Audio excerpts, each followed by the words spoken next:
A special thank you to each of our subscribers who make this channel possible. Here's today's story. In a shocking revelation, North Korean leader Kim Jong-Un has reportedly sent at least 2,000 of his troops to the front line in Ukraine, fighting alongside Russian forces. This grim news comes as Kim arrives in Beijing for an anti-NATO conference with Chinese President Xi Jinping and Russian President Vladimir Putin, coinciding with a significant military parade. The North Korean dictator traveled in an armored train from his isolated regime, crossing the border into China, where he is set to meet with his counterparts to discuss their military cooperation. Recent estimates from South Korean intelligence indicate that approximately 1,400 of Kim's soldiers have perished since April, with many more injured in the ongoing conflict. The deployment of North Korean troops has been a strategic move to bolster Russia's invasion efforts, particularly in the Kursk region, where they have been engaged in fierce battles against Ukrainian forces. The situation escalated dramatically in August 2024 when Ukrainian troops launched a surprise incursion into Russian territory, prompting Moscow to redeploy additional soldiers to counter the attack. According to Seoul's National Intelligence Service, a total of 10,000 North Korean soldiers have been dispatched to support Russia, with a further 6,000 troops currently being prepared for deployment. Reports suggest that around 1,000 of this latest contingent have already arrived in Russia for training and equipment.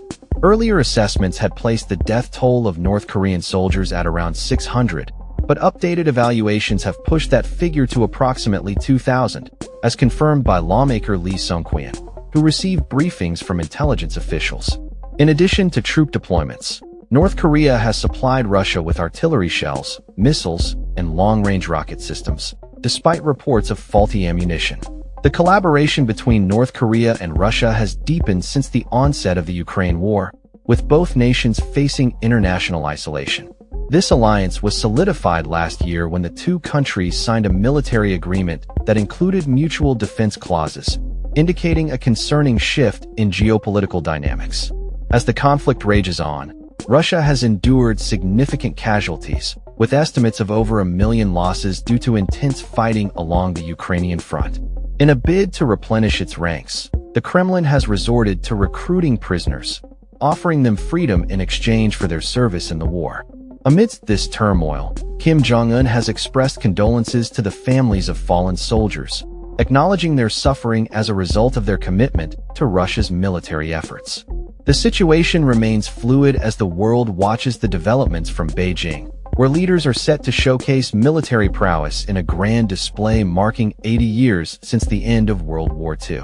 As the geopolitical landscape shifts, the implications of North Korea's involvement in the Ukraine conflict could have far-reaching consequences for international relations and security. That's all for this story. We upload videos every day covering many different subjects, so hit that subscribe button to stay informed. Thanks for watching.